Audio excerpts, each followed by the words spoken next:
Descartes, who was perhaps in some ways the father of modern West philosophy, had "I think, therefore I am," and the idea that we think first and then we find language to describe our thoughts. Was Wittgenstein turning that on its head in a way? Yes. So how was he doing that? Okay, through what's become known as the private language argument, the essence of which is that philosophy since Descartes has got it wrong about the relative priority of the private and the public. I mean, as you say, Descartes' image is this, that I know that I'm thinking. There's a philosophical problem about your mind. How do I know that you're conscious? How do I know that you're thinking?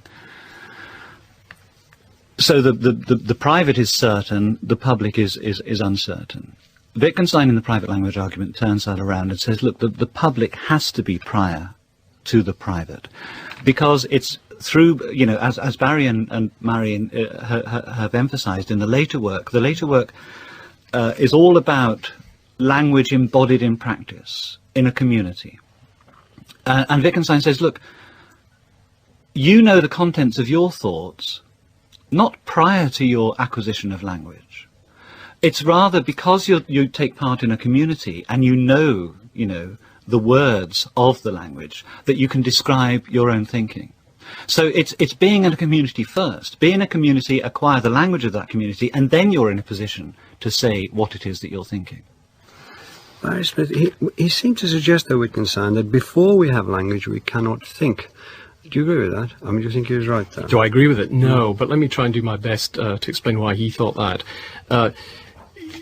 He criticizes, early on in the investigations, he criticizes Augustine for talking about how a child learns language. And, St. Augustine. Yeah, and it's as if the child already had a language. It was just the language of thought, and then tries to work out what these public noises are, and tries to engage in a bit of translation between the words in the world and the thoughts in the head.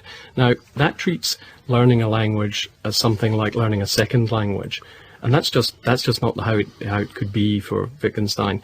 Where would we get the articulacy and the concepts that we use to deploy, to think about the world, to talk about the world, to think about all the parts of the world, unless they gradually formed in our minds through our dealings with others who actually help us form the mind and help us to think? I mean, as you said, he doesn't see language as a clothing for thought. He thinks of language as perhaps the fabric of thinking. You come to be minded, you come to be a thinker by finding the words to express your thoughts, and without those words there might not be thought.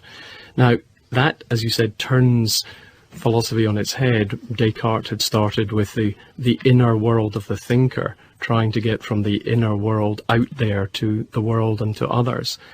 There isn't going to be an inner world. It's not going to have shape and contour and structure until you're already bound up with others, until others have taught you the way of making significance in your thinking by speech. So suddenly thought has a kind of public dimension.